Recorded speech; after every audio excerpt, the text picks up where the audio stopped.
I had an experience that blew my heart open. I thought I've just been given the meaning of life. Like it was that kind of remarkable. I thought, wow. I opened kind of spontaneously into the perception that everything was one. Like I wasn't separate from anything around me. And with that sense of no separation, any kind of obvious suffering, any of that just dropped away. It's like there's nothing to worry about. I'm not separate from the rest of the universe. It was stupendously beautiful and opening, and I just enjoyed the ride for a few years. But basically, I met my teacher a couple of years after this thing happened, and a mixture of kind of what he was saying, what I was feeling, it just felt like, yeah, this is great, but it's just one mode. It's just one way of perceiving the world. You know, this sense of oneness and no agency and letting things unfold, as beautiful as it was and is, and you know, something great to aspire to and to open up to, absolutely. It it was still kind of one dimensional on one level. Like it was just one color. Everything was God. Everything was perfect. Great. But as my teacher was pointing out, I was like, does your soul want more than that? You know, there's so much richness, so much depth and nuance available to the human heart, to the human experience, to this, you know, as you said, miraculous life. Do you only want to go through just seeing it in this one color? Like there's more.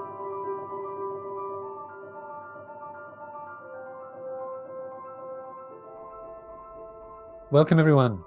The following is a discussion with the meditation teacher Mark Ovland. I met Mark not long after he finished a one-year silent meditation retreat, and I found his story totally fascinating. So he grew up in the UK as an atheist, but then he had an incredible and totally unexpected spiritual awakening in India, and then went on to spend a year as a monk in the Ramakrishna tradition there.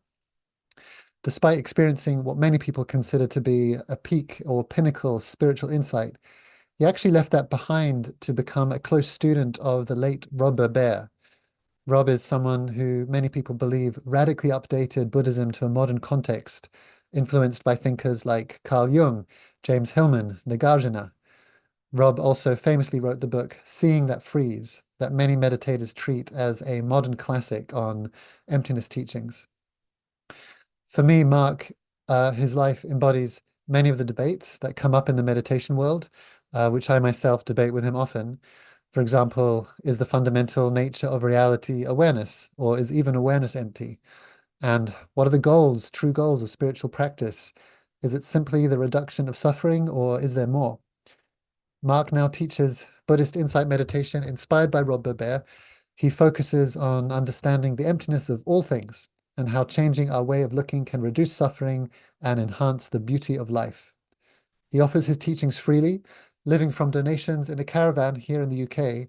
And in the following discussion, we talk about awakening, truth, Rob Burbea, and also Mark's upcoming online course on loving kindness, which will be freely given starting on October the 2nd.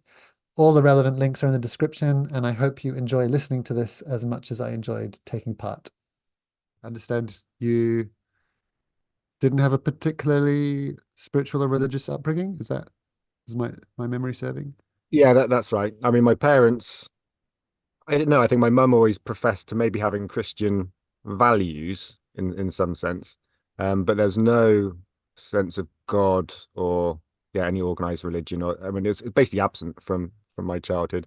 And I was actually a militantly atheist.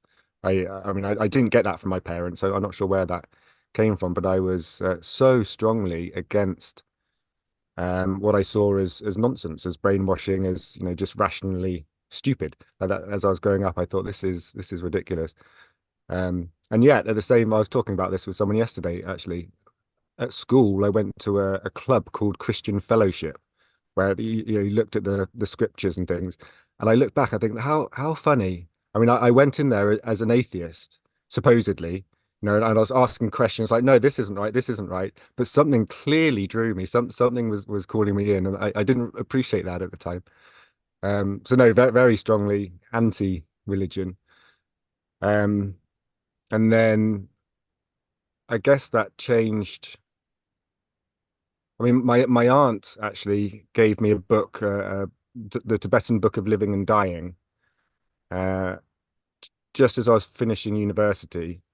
And that gave me a sense of some Buddhist thought. I remember, oh yeah, this kind of makes sense. Like it was talking about karma and ethics and various things. And I thought, yeah, this makes sense and doesn't include any God, any being in the clouds or whatever.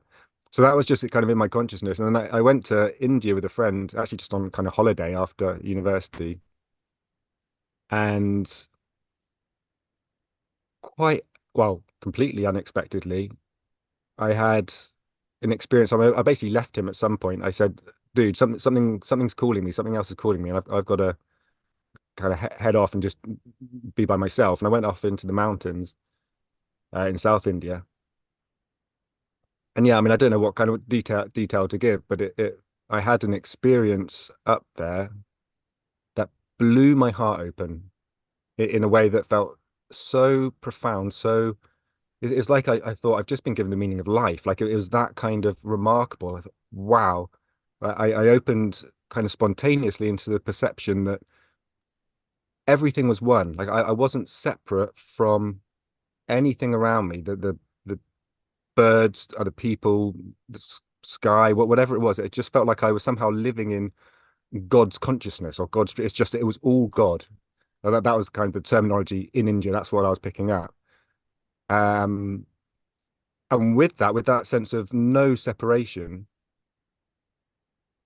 any kind of obvious suffering that attaches itself as soon as we think we're a separate self, then we're comparing, we're contrasting, we need our safety and security and all this, and we worry about stuff. Any of that just dropped away. It's like well, there's nothing to worry about. I'm not separate from the rest of the universe. It's all this one beautiful thing. And I just basically watched it unfold. I mean, there's more details in there, but it was the most incredible week. It lasted at its most intense for a week, just living in this oneness. And then actually for about 3 years afterwards, at a kind of slightly dialed down level, only slightly, and then it kind of petered off in that intensity. But yeah, life-changing experience. And I'd love to go into more details of what that was like and what you suspect might have induced it.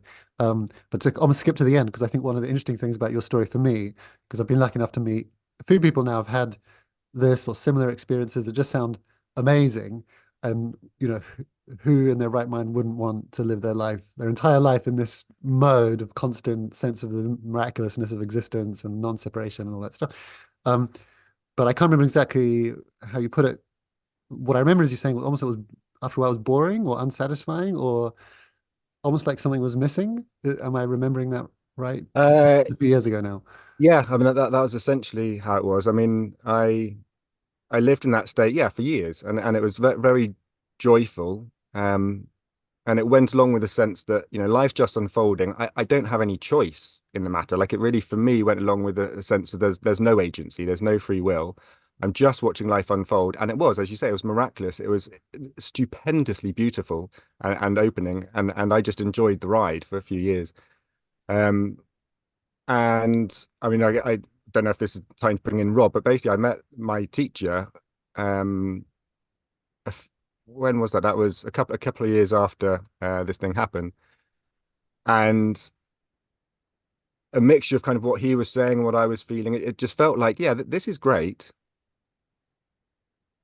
but it's just one mode. It's just one way of perceiving the world. This sense of oneness and no agency and letting things unfold. As beautiful as it was and is, and something great to aspire to and to open up to, absolutely. It it was still kind of one dimensional on one level. Like it was just one color. Everything was God. Everything was perfect. Great. But as my teacher was pointing out, it's like, does your soul, just to use that terminology, not as something real, but just as a concept, does your soul want more than that? There's so much richness, so much depth and nuance available to the human heart, to the human experience, to this, as you said, miraculous life. Do you only want to go through just seeing it in this one color? Like there's more. And I really felt Yeah. that, when I opened up into this, I thought this is the beginning of something. It's not the end. It's not like an awakening. It's like, oh, great, I've seen the truth. Let's abide in this the rest of my life. It felt like wow, this is huge. And there's more. And my soul knew that, to use that word. And yeah, that's eventually it kind of got, yeah, as you say, boring. It's like, okay, great, everything's perfect. What next? I want more. I want more edge. I want more color. I want more, depth. And that's when I was able to open up into different ways of perceiving.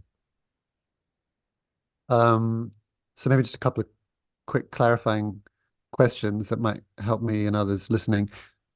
When you say God, you said you were kind of using the terminology that was around you at the time, which was in India. Um, are there other words, or could you say a bit more about what you mean when you say God, or other ways of understanding that? Because some people obviously were brought up with a very particular notion of what God is or what that refers to, and that's not Yeah. necessarily what you mean. Thank you. And coming from my background that I just said, it took me a long time in a way to be comfortable with using that word God with all of the connotations it has. Um, yeah, I mean, put in whatever word you want to there. Um, in terms of the well, the standpoint from my Buddhist tradition coming through my teacher Rob, is like there's nothing in existence that isn't empty, meaning that isn't there's nothing that's inherently real, and that includes God. So when I say God, I'm not talking about some really real thing. It's more in a way, it's more like a way of looking. It's more like a way of understanding, relating that brings meaningfulness. Now we could talk about the universe, we could talk about cosmos, love, or whatever it is. I'm kind of happy now with the word God, and that means something to me. And it's as I say, not a being. I could relate to God as uh, the life force or some sort of intelligence in all of this that pervades all things. But very broad. There's no, for me, it doesn't narrow down or restrict to one thing. It's just a label for like something that we can't quite otherwise put word to or understand. Right. So it's almost like a placeholder for something that can't be labeled. Sure. Yeah. And because you mentioned emptiness and a lens that you picked up later through Rob, and let's just say Rob Burbea, maybe just Mm. like a quick sentence. Rob Burbea, if I understand correctly, he was one of the lead teachers at Gaia House for several years, wrote a book, Seeing That Freeze, that is very cherished amongst several people I know as well. And we'll come back to that. Um, but at the time, were you seeing God or this placeholder name, all of existence, as empty? Was that a Mm. component of the experience, or Yeah, no, not at that time. I think when all this opened up, well, I didn't know what to make of it, to be honest. I started using the word God for the first time. I started uh, feeling God. Let's just carry on using that word for the first time. Um, and yeah, I'd say it felt real. Yeah, it was. I've touched into something more real than what I've been used to in life. That's of a completely different order. That's it's almost yeah, it almost felt like the rest of the world that I had been living in for whatever 24 years or something was kind of false, not really. And it's just suddenly it's like, oh, okay, this is what's going on. And yeah, and that had a reality to it. And then it was over the years and meeting Rob and going into his teachings that I kind of understood the wider context and saw that it wasn't quite what it appeared to be. right? And is it okay to dig down at the Yeah. phenomenology? Yeah, so just a couple more questions. So, um, was there, so it sounded like there was less or no sense of self, like a personal, separate entity that was making decisions. I think this is a really interesting thing. I hear a lot of people say in meditation or in daily life experience, you say, I had no sense of self. And I mean, we can understand that differently in different paradigms. The paradigm that I'd be coming from through Rob, it's like the only time where there's no sense of self is when there's no experience whatsoever. When we've transcended, in Buddhist terminology, we say cessation or the unfabricated. When the whole world of feeling and perception ceases, that's the only time that there's no sense of self. As long as there's any sort of experience, any sort of perception appearing in consciousness, there's a sense of self, however subtle that is, even if it's just a kind of sense of subject, object, even a sense of time kind of means that there must be someone perceiving the time. Like it can get so subtle. Yeah, Uh, so I would absolutely not say that I had no sense of self. I'd say there was on. Well, I'm trying to dig into your perception of it at the time, and then we Yeah. can contrast it with how you now view the experience in reality. But at the time, if I remember correctly, you would have said at the time you would have said, "Oh, there's no sense of Mark here. There's no sense of self." Is that was your Um, perception of the experience at the or the interpretation of it at the time? Is that true? Or am I misremembering? Like you, even to the extent that you wouldn't want to use a personal pronoun or yeah, yeah, okay. Let's go down that route. I mean, what I was kind of trying to explain is that there's different, even at the time, and this is just a kind of way of understanding it. There was a sense that I could still see that there's a separate thing here. I could yeah, see through that eyes that there's like there's moving around, the perception's changing, like depending on this movement. Um, but at the very same time there was no agency in that. I mean, I guess it could feel like it was just God looking through these eyes at God somewhere else. Like it wasn't a separate thing, but there was a perception of, yeah, there's a body here and it's walking around. yeah, And I think you're alluding to what we'd said before. I mean, in previous conversations, that it felt very peculiar to me and almost just kind of nonsensical to speak in terms of me, of I. So I'd be talking with people, and they'd be talking about their stuff and their worries and their lives.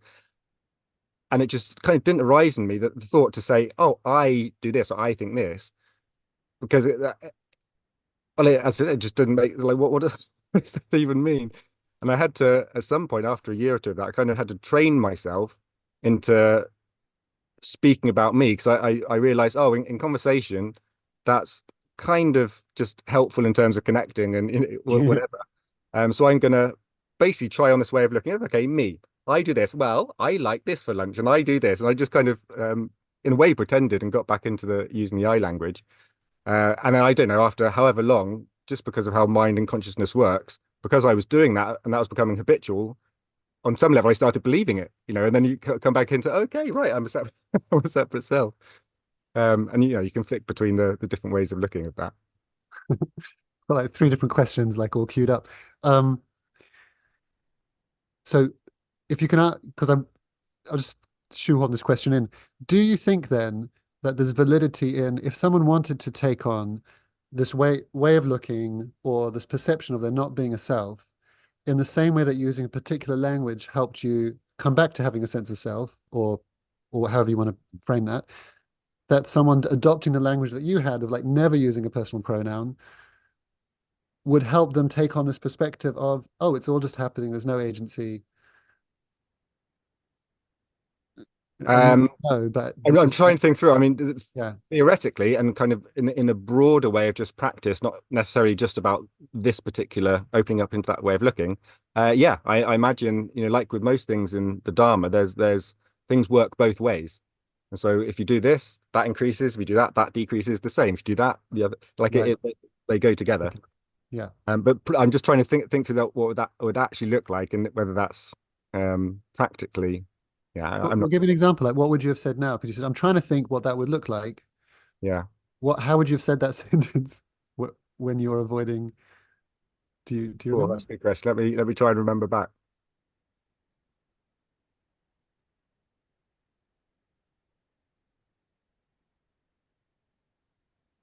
I mean, I wonder whether there was a mixture. I wonder whether I would have said I, but I wouldn't have felt it was me speaking. Right. It's just like the way that for about, yeah, 3 years, I didn't feel like a single decision. I didn't feel like I was making a single decision. Like, but from the outside, Mark was saying, right, let's do this, or I'm doing that, or whatever. But I didn't feel that there was any sort of motivational like intention or anything. It was just happening. The decisions were happening. And maybe similarly, there would have been I language used, but it wasn't coming from a place of trying to express myself. It was just a verbal response to, what was coming at me. Mm. Um, I mean, I'm kind of just trying to remember back. I don't know how accurate that is or not. Yeah.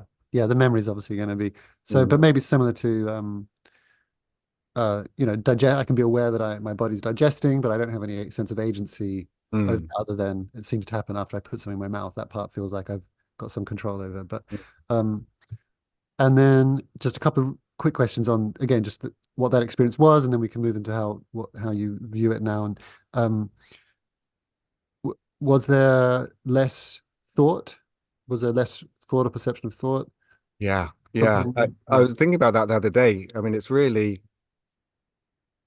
I mean, there was kind of almost no thought, which like now I think, and in teaching this stuff, I think I wouldn't normally say that because consciousness, it just throws up thoughts. That's what it does.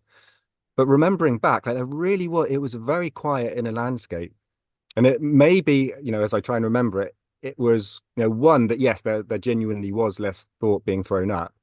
But the other side of that, or the second thing, is that maybe there was the first kind of seeds, the first wispy smoke of a thought coming up into consciousness. But unlike what we would normally do as human beings, is to kind of immediately grasp onto that and identify with that, which builds the whole thing and lets it unfold. That wouldn't have been happening, and so that first wisp of a thought would just kind of sink back in, and it just wouldn't form as a fully. So maybe that's more what was happening. Um, so no, there was very little going on. It's very peaceful, just walking around, watching life unfold, and not having, as far as I can remember, really any sense of past or future. Like, I mean, now I do and consciously and purposefully think about past and future.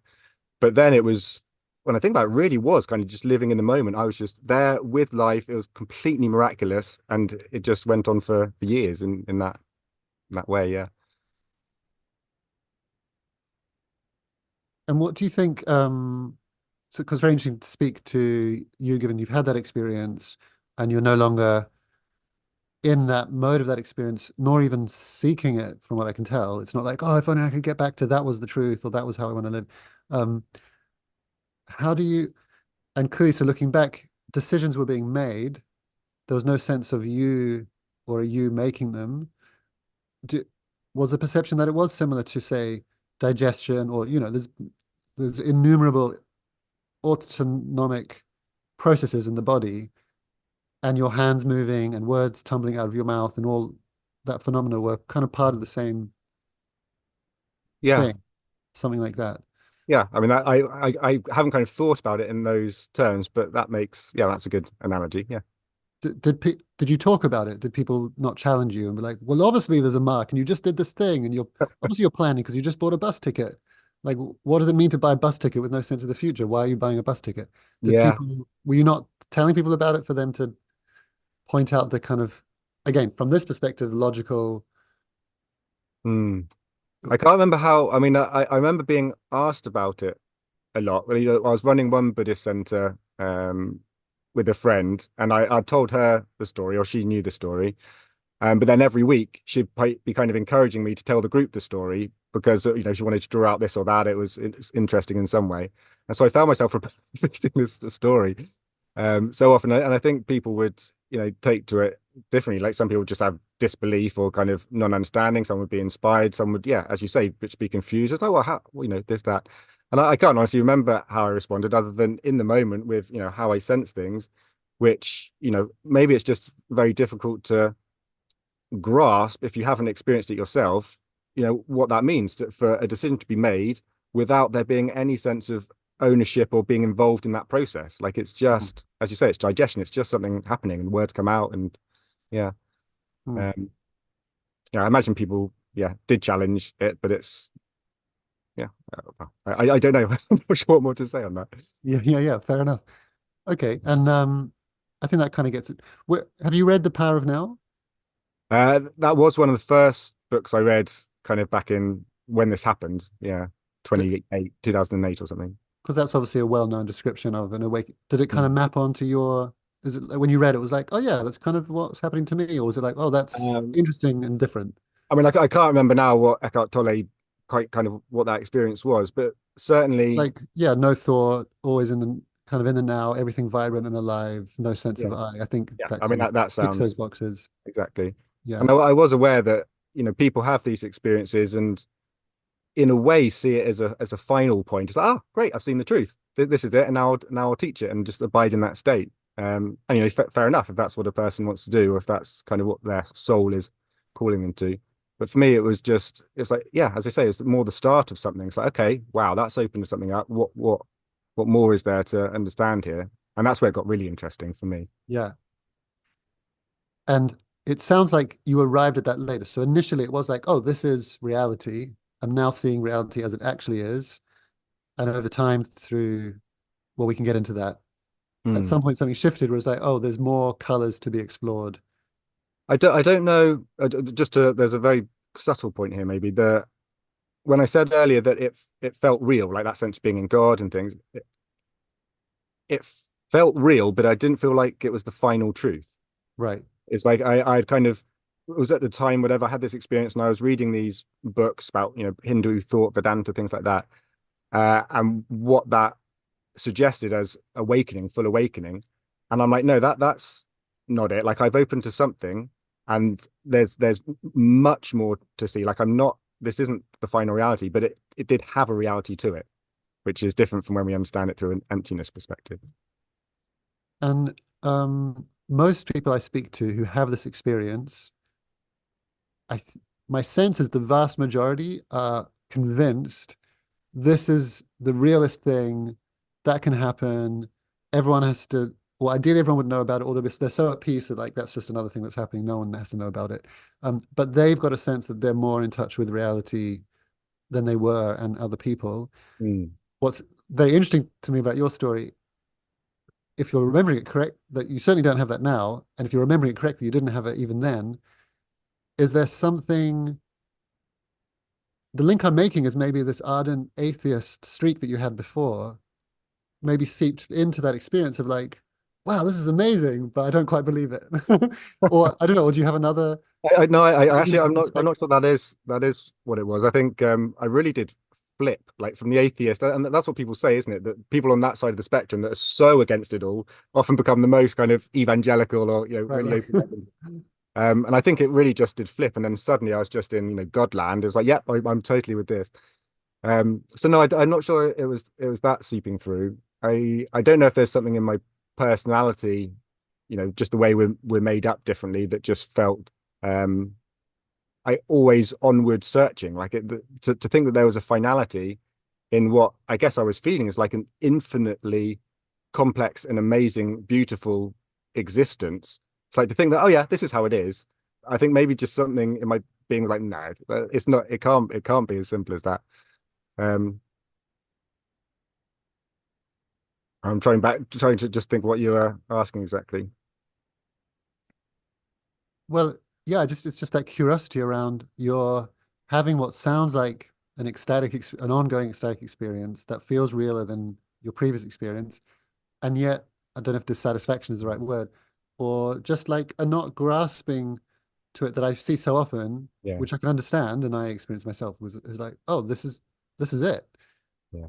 And you didn't have that, which normally needs in traditions where they don't believe it is it, because obviously there's lots of traditions that, if I've understood them, place that experience or perception as the pinnacle of Mm, understanding. mm, And then it's often traditions that don't have that perception that a teacher has to come and say, hey, it's great you're having this experience. Well done, amazing, happy for you. And it's not, that isn't the final truth of reality. yeah, But you had that without the outside. And then Rob, it sounds like, yeah, affirmed exactly. that perception, which I'm Um, assuming is why you had such a resonance with Rob. I'm kind of putting two and two together. sure, okay. Is Yeah, any of that? I'm kind of yeah, projecting all this stuff onto you. yeah. Let me pick that up. Yeah.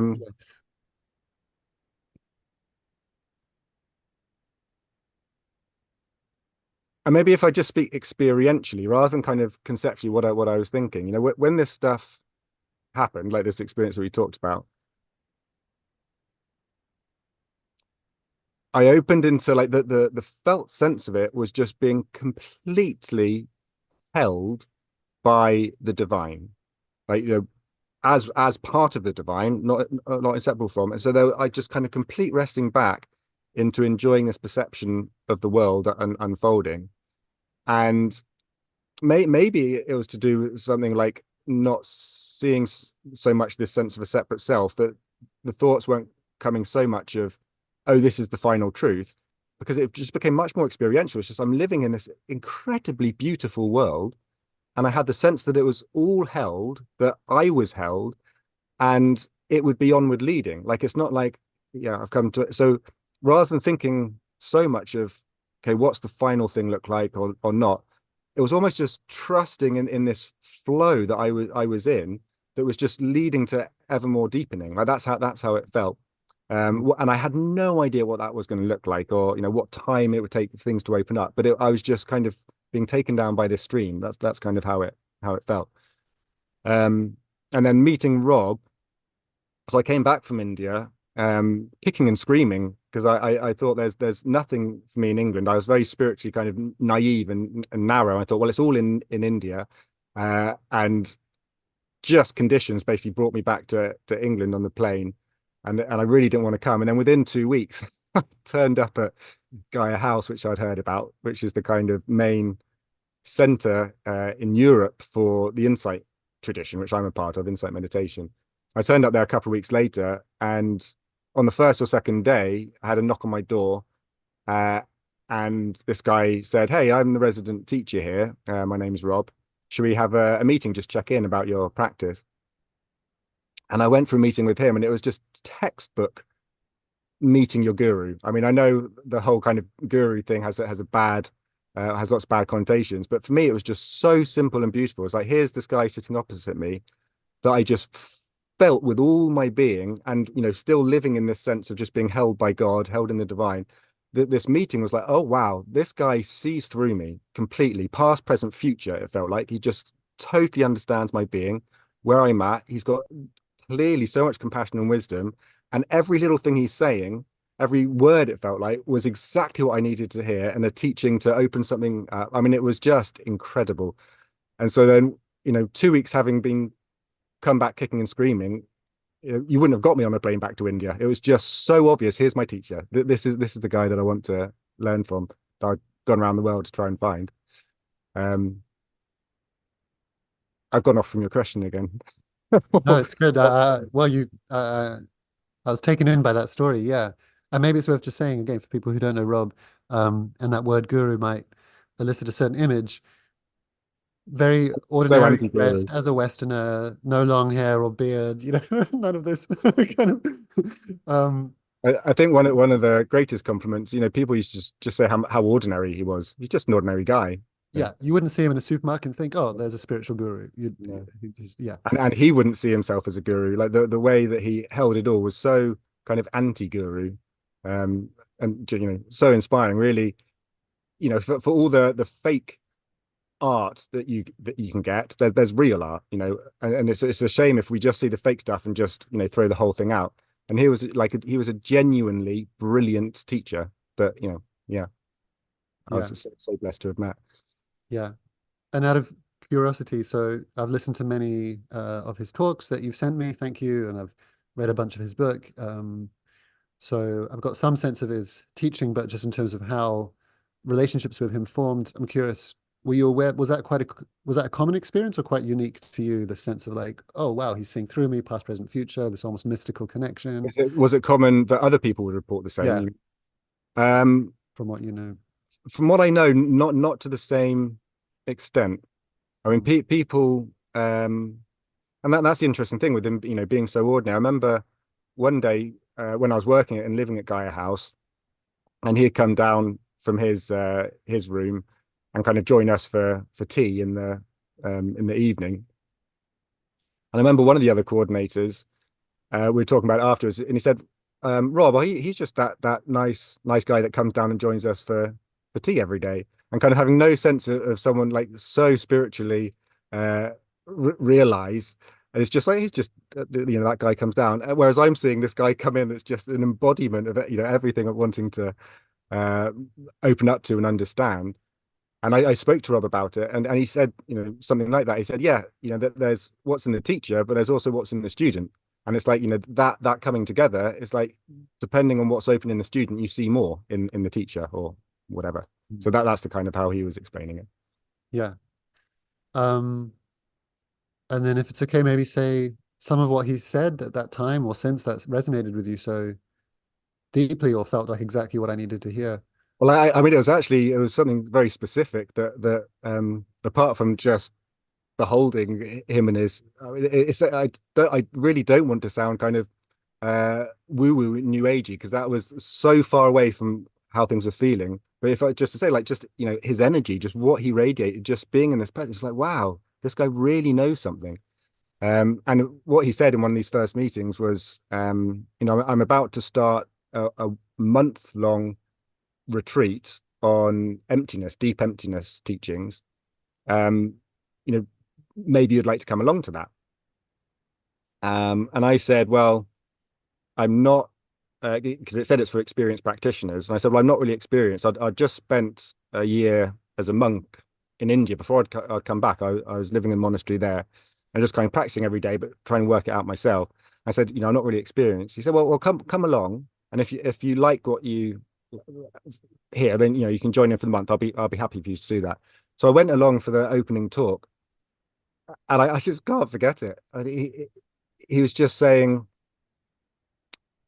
he said, when you look at space, into space, at night with the stars and all that, he said, and if you look at the constellation, the Big Dipper or the Plough, or is it the Great Bear, whatever. You're asking the wrong person. I've got no idea. Well, whatever constellation. Constellations, You yeah. look at a constellation of stars, and it's possible, they're very difficult to not see the constellation, yeah, to just see the stars. Because obviously the mind, we've chosen this shape, and then the mind kind of joins the dots and sees it. So, it's possible to not see the constellation, just to see stars in the sky. And he said it's a bit like that with the self, the sense of self. It's like there's all these things that we join the dots, like in Buddhist terminology, the aggregates, basically, and we join them up, and it looks like there's a self there, but actually there isn't really, not in the way that we think there is. And through these practices, we can start to see just the stars, and not put this kind of idea of a self on top. And he said, and that's kind of teachings that you'll get here and there, in Buddhist circles and other circles. But this retreat's going deeper. And then I got my ears kind of pricked up. And he said, through this month, not only will we see that the constellation, the shape, doesn't really exist, the stars don't really exist either. It's like, what does he mean? He said, yeah, the things that make up this illusion of a self, they're also illusionary. They're not really real. I thought, wow. And he said, not only that, space, the very space in which the stars exist, that's not really real either. That's empty. Wow. And then he went further. He said, not only space, the stars, all of that, time, the time in which any of this exists is not really real. And he said, I don't just mean the past and the future. I mean the present moment also. We talk about being in the present, that's the real thing. He said, that's not really real. And in this month, we'll show that none of it's real. It's all empty. And I was sold like that. I was just, my whole being was just lit up. I thought, that is what, I had this experience in India. Yep, great. Opened up into sense of oneness, divine perfection. But this is a deeper understanding that I just felt would expand, the whole experience, and yeah, love of it all. And do you or did you have a sense of, so I'll use dance as an example. So my sense is for anything to have a reason, there must kind of be an end where at which point that question no longer makes any sense. So I used to dance, and people say, why do you want to dance? Um, and like it wasn't for the money. There was no money in it. And eventually I got to the point where it's like, I don't know why I want to dance. I just like, or I want to dance.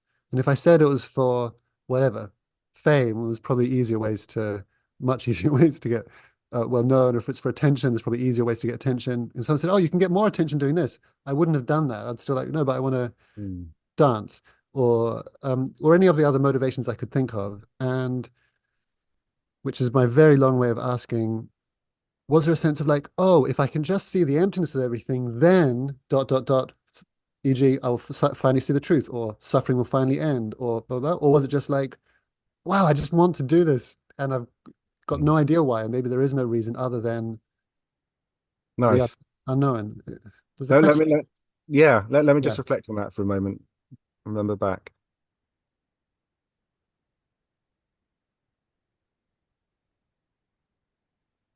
In a way, it was a mixture of both, but I think more the latter in terms of like this stream that I spoke of, and actually I don't mean because any Buddhists listening to this might think of stream entry and stuff and entering the stream, and in my perspective, that isn't what happened. That's not what I'm talking about. But just that analogy of being on this stream, letting things unfold, knowing that it would deepen in a way.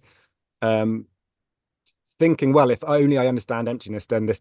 That was less the case because I just knew that things would be opening up in their time, and just the whole journey was remarkable, and the deepenings that would come because it's not, it wasn't a static thing. Like every week, every month, I remember particularly every year, there was a smashing of my worldview. Like it just opened into a completely different sense of the world, and it was kind of almost to the point every year this big thing would happen. So it was very dynamic, and I was just trusting in it and loving it. And doing these practices on the emptiness retreat was just opening up more and more sense of wonder and awe and divinity and amazement. And yeah, I'm sure that would have been in the mix of, oh yeah, and when I understand it completely, I mean, God, what does that look like? And I'd love to get there. But I don't think I ever felt it as a kind of a pressure or a demand, or I need to get that. It was just, wow, that's what I'm moving towards, and I wonder what that is, you know, because this is pretty amazing as it is. Hmm. I think that's why I like the word adventure. That's why I kind of use it because there's a Mm, sense of every moment in an adventure, a good adventure, is its own purpose. And it's like, as kids, we'd be like, hey, should we go on an adventure? And like, yeah. And like, all right, what? You figure out the goal later. The point is to have the adventure. yeah. Um, and something that feels adventurous. So anyway, that's how I resonate with what you just said. And um, so, well, I've got several questions. Is there somewhere you want to go? Do you want to unpack a bit? You know, I imagine a lot of people might. I think I have a sense of what you mean, but maybe you might want to unpack a little bit without it becoming an hour-long Dharma talk of what does that mean? Time isn't real. What do you mean by something not being real? Mm, Maybe a few words on yeah. what do you mean by that word empty, or because obviously you're here, I'm here, we're talking. I'm saying this sentence, not the sentence that I said 5 minutes ago. There's all these notions. So when you say it's empty or not real, I think to put it in a nutshell, and obviously for something so deeply complex, I mean, and maybe just to contextualize this with, you know, the Buddha's main attendant, Ananda, who was his cousin, it was with by his side for, I think, decades and would have witnessed pretty much everything the Buddha said in private, in public, all these teachings for decades. Uh, Towards, I think, the end of the Buddha's life, and Ananda was getting older, and Ananda said, you know, this emptiness thing, this dependent arise, the dependent origination, which is another way of thinking about it. I think I get it. And the Buddha said, whoa, Ananda, not so fast. slow down. He's like, this is deep, this is complex, this is hard to understand. And you know, I don't profess to having a full understanding of emptiness. There's a degree to which I do, and it's incredibly liberating. But yeah, this is vast territory. So that just to contextualize it with that. But in a nutshell, from where I'm standing with my current insight and understanding, it's like it's not that things aren't real. So it's not going to the extreme of nihilism, where nothing's real and like it's just illusion. There's nothing really here. It's that things aren't real in the way they appear to be. So normally we assume that Mark is a real fixed entity, separate from everything else. So's Amir, so are our computers, you know, and we're walking around in a real world of space in real time, and it's we use the term reified. It's kind of made real. Um, you know, I can talk like this, and people might be thinking, listening or watching, actually, what does that mean? Because it's just that's what most of us perceive as reality. That's the water we swim in. So to start talking about it in a different way, it's like, yeah, okay. So our usual sense of reality is that when we talk about things being empty, what we mean is that the way that anything um, appears in our consciousness. So right now, like you looking at me on your computer and your room around you and stuff, the way that any of that appears to you is dependent on, we could say, the way of relating, the way of looking. It's dependent on how the mind is engaging. And if I engage differently, and this is kind of what I see as the whole Buddhist path. If I can train my heart and mind to relate to this experience differently, the experience itself changes. It's not fixed. So how you appear, even that you appear at all, is dependent on my way of looking. And through Buddhist practice, we see quite how malleable this world and this perception and this life is. And we can, through our ways of relating, we can, um, in a way, fabricate different senses of space, of time, of, whatever's happening visually. It's not fixed. And so things have a reality, but it's malleable. It's not, yeah, it's not what it appears to be. And when you say they have a reality, would it be correct to interpret that as meaning, well, they are being experienced? So in the same way, like a dream, you might wake up and go, well, that was all illusion, but you were having, the dream was happening. It was an experience that was occurring. Is that close to what you mean? Thank you. Thanks for the kind of differentiate or not differentiation, but there's something important in that. Um, yeah, there's clearly something going on. Like I'm here speaking to you, we kind of see each other. There's something here. It's just not what it appears to be. So it kind of has a reality to it, but it's not real in the sense of um, really existing in time and space, just as it appears to me right now. It's like, no, it's not that. It's and through the deepest Buddhist practice and this, cessation or unfabricated we talked about earlier or just mentioned, it's like that's when everything disappears and like none of this exists. So we can't say it's really real because then it would still be existing somewhere, like in time or space or something. But it's like, no, no, it goes. But then it would reappear because of the way of looking, because I'm actually clinging. That's what it comes down to, how much clinging's in experience. Um, and then it would appear again. It's like, yeah, there's a kind of reality there, but it's not what it appears to be. If you look at a certain constellation of stars and you can see how it looks like there's someone shooting an arrow or whatever, and then to go, okay, well, there's not actually someone there shooting an arrow. That's not real. That's something you've projected onto a relatively random configuration of stars that the mind can kind of interpret it in a certain way.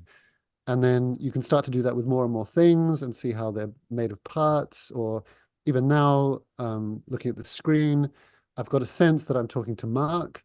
And then I can also recognize, oh, it's just a bunch of pixels on a screen. And if I zoom in on a particular pixel, no single pixel is Mark. And same thing with the sounds that I'm hearing that I like, that I attribute to Mark. So, or you take a person, you see it's made up of trillions of cells, and no single cell could be said to be Amir or Mark. You could take that cell out, you could even keep it alive, but you put them all together, and there's this kind of epiphenomena that we call an Amir or a Mark, but it's epiphenomenal. It kind of arises out of something else. Does any of that Yeah, I mean, speak to? But again, you're going a step further, and it's like the pixels. So in one case, the stars or the cells are also not real, and not just because they're made of parts. That's what I yeah, think you're saying.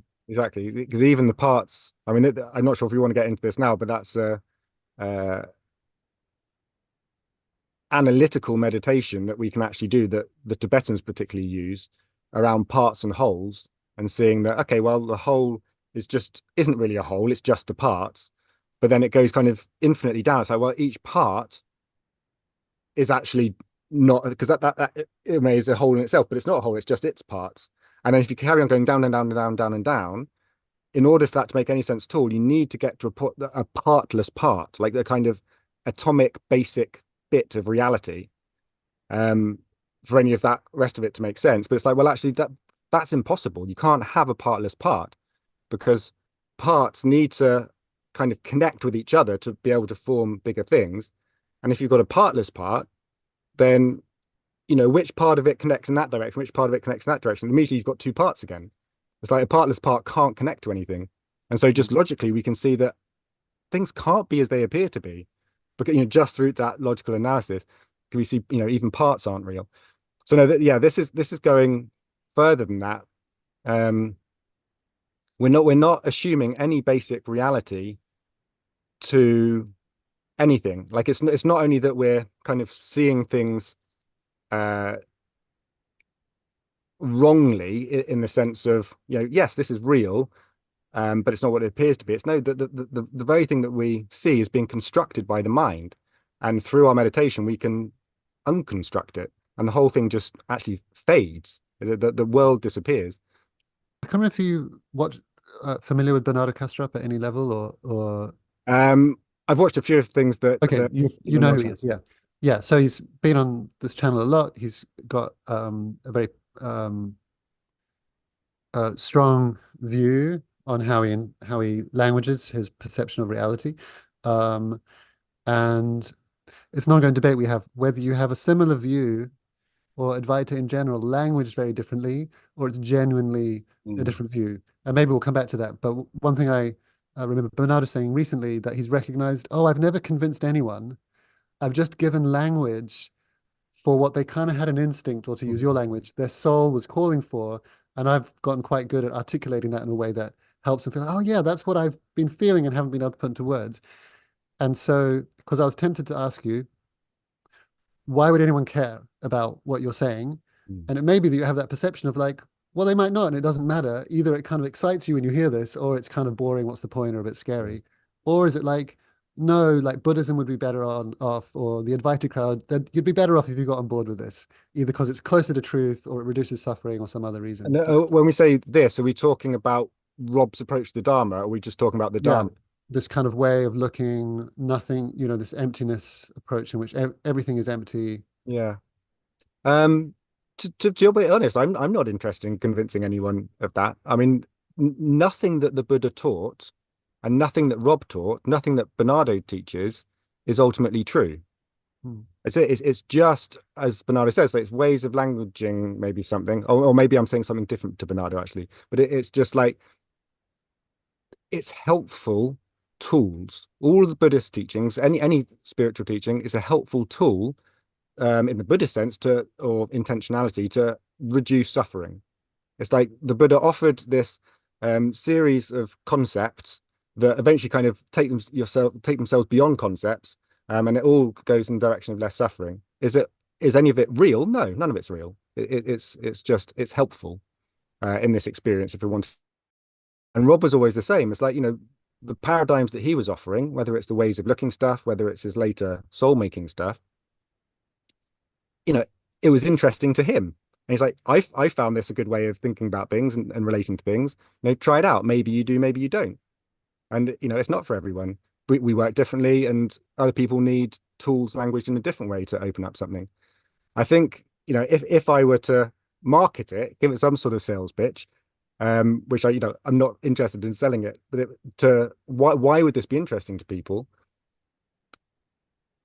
Whatever we're wanting to cultivate or experience in the world, in a way, if we're interested in deep happiness, deep resourcing, deep joy, peace, love, all of that stuff, which I think probably most of us are, what the Buddha pointed to was that does not come, none of those things come through experience, through sense experience.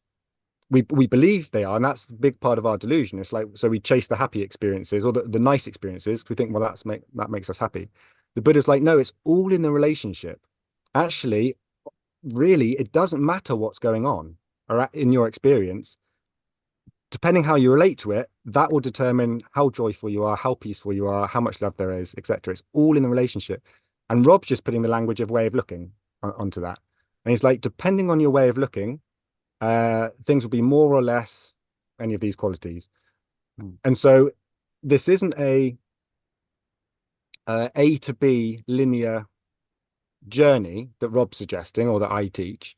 It's like it's more a tool. It's like whatever you want, essentially, the ways of looking, you can open that up. But and for me, what I loved in when I kind of got into these teachings is that Rob's saying even Buddhism, the whole of Buddhism is just a way of looking. Like we're not narrowing down to this is the right thing. Different psychotherapeutic modes and modalities, great. We can take them on as ways of looking. And yes, they can open up different insight, different understanding. Are they ultimately real? And are they talking about something ultimately real? No. But they're helpful ways of looking. And at some point, it might be when I'm part of a psychological modality, I'm going to therapy, whatever it is, it might be at some point that is no longer a helpful way of looking. And I can drop it and I can, go somewhere else. The problem is when we take any way of looking, any approach to be real. And it's like, this is it, this is what it is. And that's just when things get constricted and yeah, stop opening up. Hmm. Yahel said, so I tend to oscillate, as you know, between a more non-dual or Advaita or consciousness as primary view, and then be very interested in Buddhist perspectives, including the ones that you've said. And one thing that clarified something for me in terms of the difference between them is, I'm curious if you resonate with it, and I think it was Yahel that said this to me, is um, the non-dual or Advaita or philosophical perspective is like I'll look for truth, and the more that I recognize truth, suffering seems to reduce. The more I align with truth, and the Buddhist perspective is like let's just do whatever it takes to reduce suffering and be really clear about that, and that tends to align people more with truth or the lack of, an objective truth. It might be the final realization. But does that, and I might not be articulating it as precisely Um, as, yeah, maybe just to say, because I don't think we introduced Yahel. Yeah, Yahel is basically Rob's Dharma heir, like in terms of the transmission of teachings. He now kind of is the main person holding that. hmm, Um, Yahel Avigur, his name is. hmm, Um, yeah, that's an interesting perspective. I mean, I'm happy to go along with that as a kind of a broad thing. I mean, for me personally, obviously although I was a Hindu monk, the main time I've spent on this has been with a Buddhist teacher in a Buddhist world. Um, and so that's my kind of language I have, the world I'm in. But for me, it was never about the suffering. It was an ending suffering. It was more the truth side. It's just like, spontaneously opening something and then just wanting to know more. It's like, well, okay, what is this?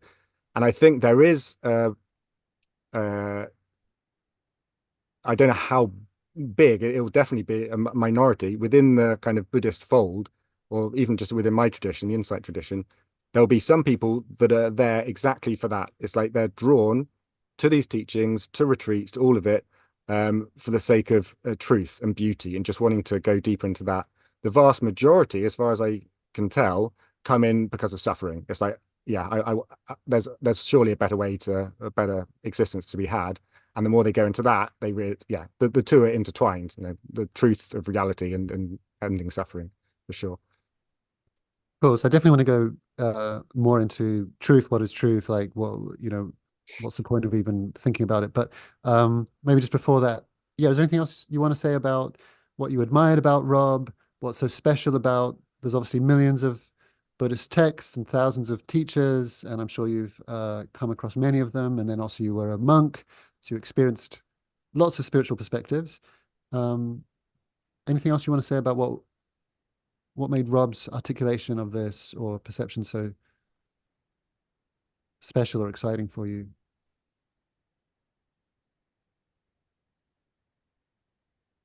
I mean, I'm sure there's all sorts of incredibly wise and compassionate and insightful people around the world now and in the past. It just happens that Rob was the one I met, and he embodied something and spoke to it in such a way that you could see he was speaking from experience. He wasn't teaching something conceptually that he believed in. He had understood something experientially. He had clearly gone to the end of the classical Buddhist path and what that awakening looks like. He embodied that, and then he was going kind of even further. And I just heard that, and so many other people hear that in the way he teaches, in just the way he languages it. It can be so subtle, but you can just pick up on the sensitivity and the wisdom and how he's bringing something across that's completely non-dogmatic, that's so open, that's so compassionate, that's so wise. I mean, I lived with him for a while when he got diagnosed with cancer. I was kind of his right hand man and lived with him and helped care for him and was his PA and that sort of thing. So I was with him, a lot, for years by his side. And just seeing someone like that live their life and how they interact and just, with the mundane things, not just seeing them on a retreat in the teacher mode, but just, as a human being, just it's incredibly inspiring. It's like, wow, the possibilities of how to be as a human and how to hold this complexity. Um, I mean, I could spend 5 hours talking about it, but just, yeah, what an incredible being. And he died young. It was just what they say, kind of star, um, flaming up and dying, but yeah, amazing, amazing man. Yeah. And or maybe we can just say briefly, you're going to do a course on metta, which is a Pali word for loving kindness, essentially, which lots of people will be familiar with, but you're doing it from a certain lens that Rob introduced to you. Is that correct? Yeah, yeah. So metta, as you say, it's Pali. Loving kindness is often how it's translated, or boundless friendliness. There's all sorts of ways that people go into it. But essentially, it's a wishing well for everything, for all beings, for all life, for all phenomena.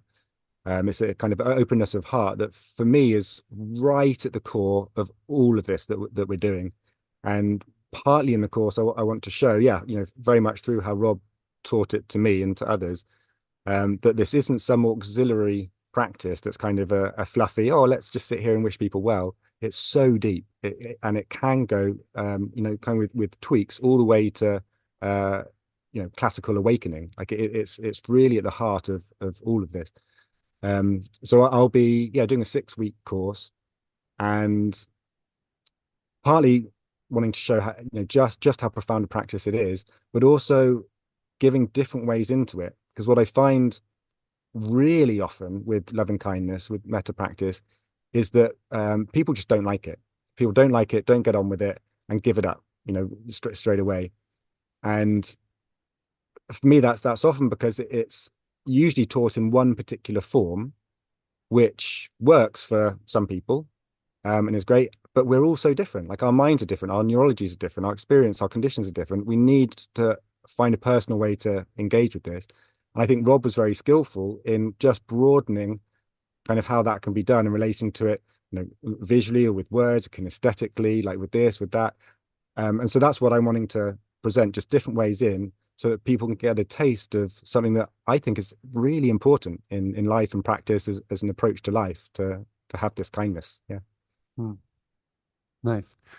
And does it relate to truth in any way, Mhm. you feel? Yeah. Yeah, absolutely. I mean, again, it's, we can talk about,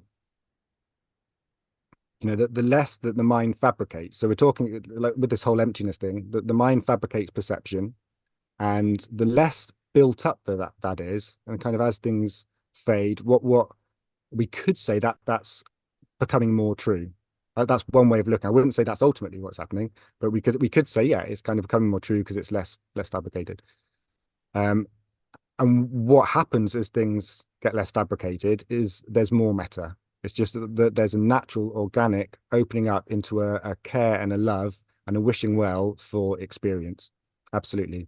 So we could say, it's a very beautiful thing. It probably wouldn't happen during the course, but if people do a long silent retreat, a few weeks, a couple of months, whatever, practicing just metta all day, every day. I mean, what can open up is such a beautiful perception that everything is love. And you see that, and it's like, the people around me, yes, I can see they're people, just like with this experience. I could see there was a separate self here, but it's just not believed. It's like what I really perceive is love. Like, these beings, it's just love. This table, this bread, everything is just somehow mystically a manifestation of love. And that's not a thought, it's how things are perceived. Incredibly beautiful. And we could say more true than what we normally perceive. But again, it is just a way of looking at a particular perception. But yeah, I'd say the two are definitely entwined, truth and meta. Do you want to end with a short guided meditation in the direction of the metta that you mentioned, or do you want? Also, we can bring this to a close. You can also just do like a 1 minute thing, so there's a flavor of that. What we could do is just, uh, I can see what comes up. We could do that, and if it Mhm. feels afterwards, actually, this isn't the right thing, just not use it. Great.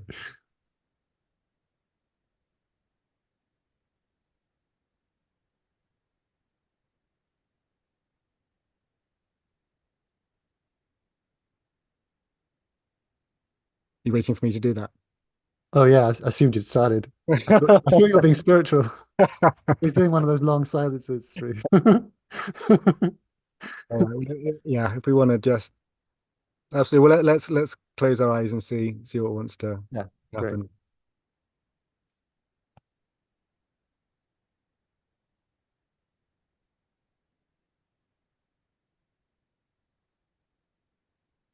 Maybe just feeling, from all of this talk and whatever people have been experiencing before this, and maybe a bit of headiness, just coming into a sense of the physical embodiment of the being, this body, just having a sense of the weight, the gravity, the pressure against whatever we're sitting on or lying on.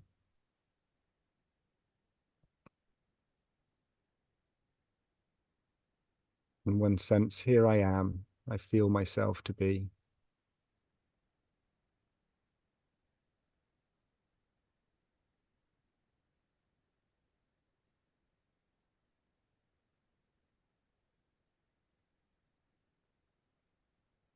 And maybe if it's comfortable, just having an awareness of the movement of the breath. No need to focus on the breath if that doesn't feel right in this moment. It's helpful, just a sense of breathing in, breathing out.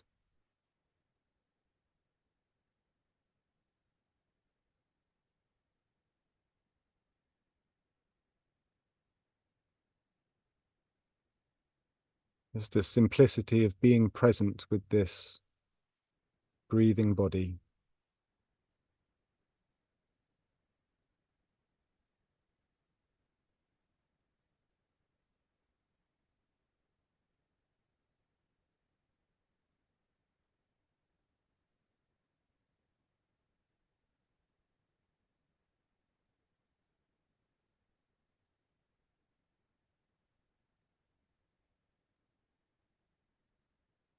And maybe, whatever way this makes sense to you, allowing the whole body to be filled with your attention, to be filled with awareness.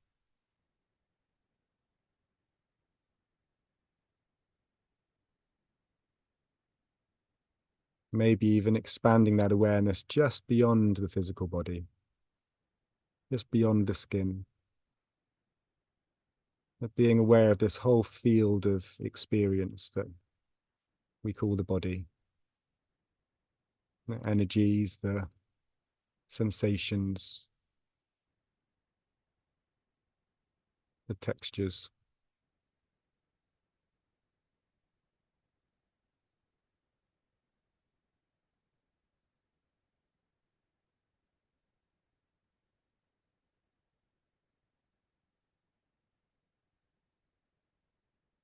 And again, if it feels comfortable, if it makes sense to you within this whole body awareness, maybe centering the attention at the heart in the chest.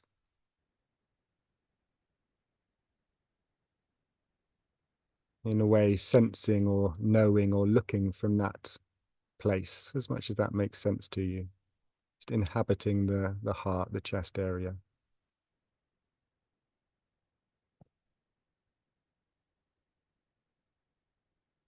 And acknowledging for yourself that very human, natural, beautiful wish for well-being in whatever ways that we tend to move towards that or try to move towards that. Just acknowledging, yes, I want well-being. I want to be well. And maybe you have another word that fits better for you.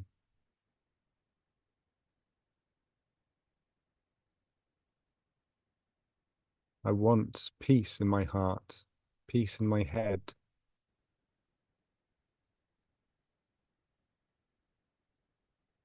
I want to feel safe.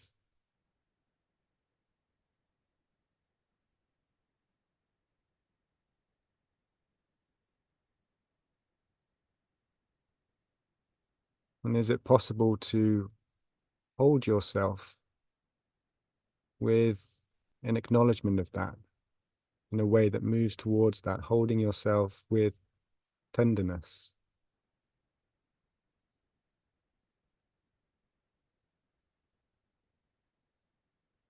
Holding yourself in love, wishing yourself well, maybe not with words, just a sense of feeling.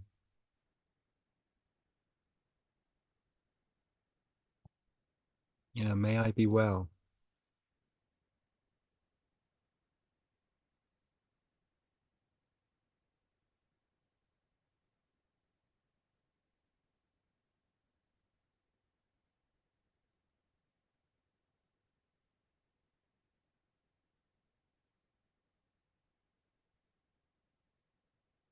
Maybe it's not love, maybe it's not tenderness that you feel with this intention. Anything could arise. There might be contraction, there might be anger or sadness. It's just coming again, moment by moment, with this intention for kindness.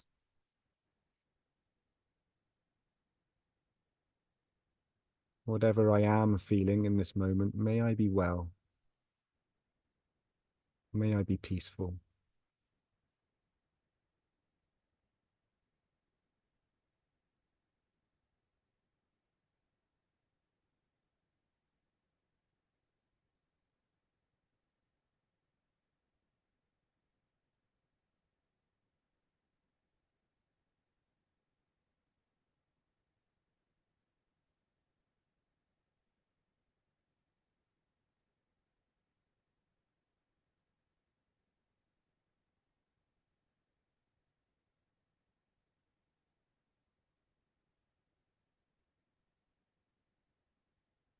Maybe noticing when we hold ourselves in love, when we offer ourselves kindness, well-wishing, we're both offering that and on the receiving end.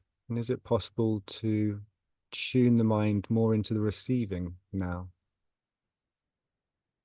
Receiving our own love, our own care.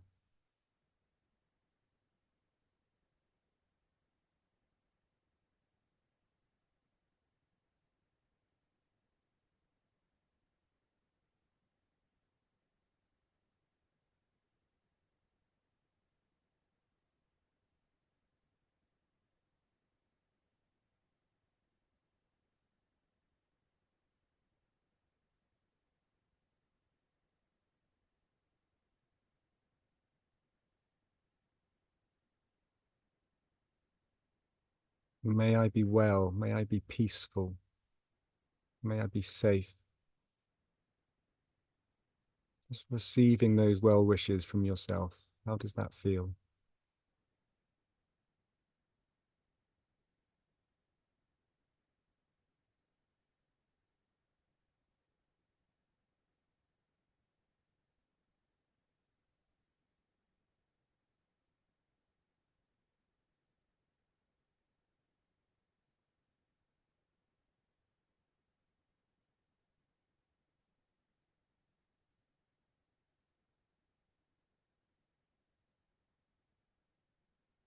And staying with that, if that feels right in this moment, or if you wanted to shift the direction of the loving kindness, of the well wishing,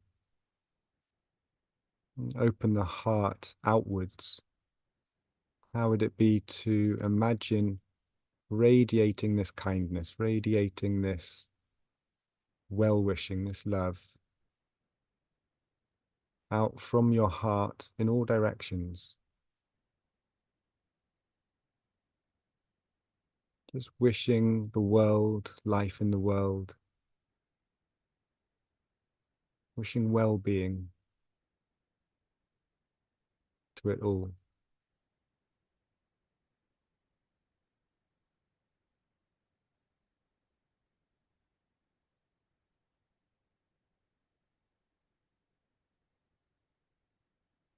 Not having to like everything in the world, what's happening, not having to like everyone, It's not about like or dislike, just wishing well.